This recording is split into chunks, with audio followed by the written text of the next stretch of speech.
Verse 7, Haman answered the king, For the man whom the king delighteth to honor, let the royal apparel be brought, which the king is accustomed to wear, and the horse that the king rideth upon, and the crown royal which is set upon his head.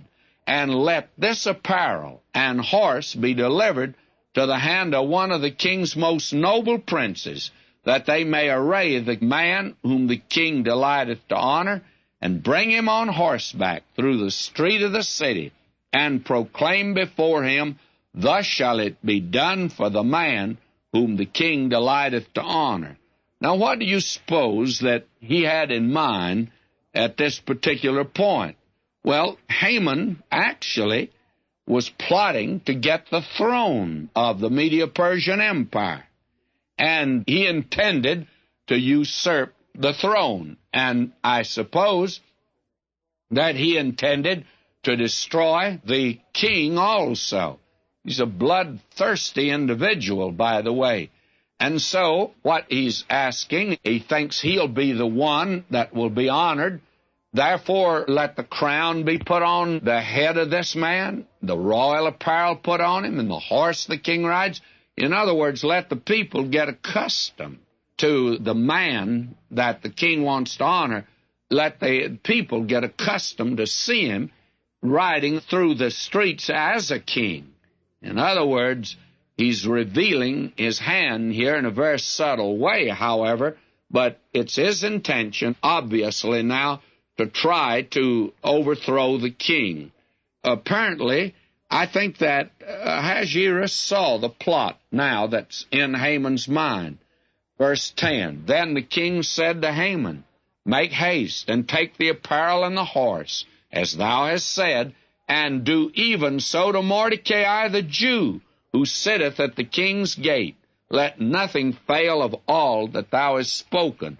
Now you could never have asked anything of this man Haman to do that to him would have been more displeasing, more ignominious, more distasteful, more hateful than to have to put the royal garments and the royal crown on Mordecai and put him on the horse of the king and lead him through the streets and make the announcement that this is the man that the king delights to honor. Well, this man Haman is really a miserable individual, and apparently the king, Xerxes, begins to see that there's a plot here on the part of this man. But, of course, he does nothing about it, because we are told here, Then took Haman the apparel and the horse, and arrayed Mordecai, and brought him on horseback through the street of the city, and proclaimed before him, Thus shall it be done for the man whom the king delighteth to honor. And instead of doing this for Mordecai, he intended to hang him on the gallows. Now, and Mordecai came again to the king's gate. But Haman hastened to his house mourning, and having his head covered. My, this was humiliation to him. And now notice what happens. And Haman told Zeresh, his wife, and all his friends, everything that had befallen him. Then said his wise men and Zeresh his wife unto him, If Mordecai is of the seed of the Jews, before whom thou hast begun to fall, thou shalt not prevail against him, but shall surely fall before him. She was a nice little wife, was she not? She's the one suggested that the gallows be built. Now she's saying to him, I told you so, you're beginning to fall. And she has no word of comfort for him at all.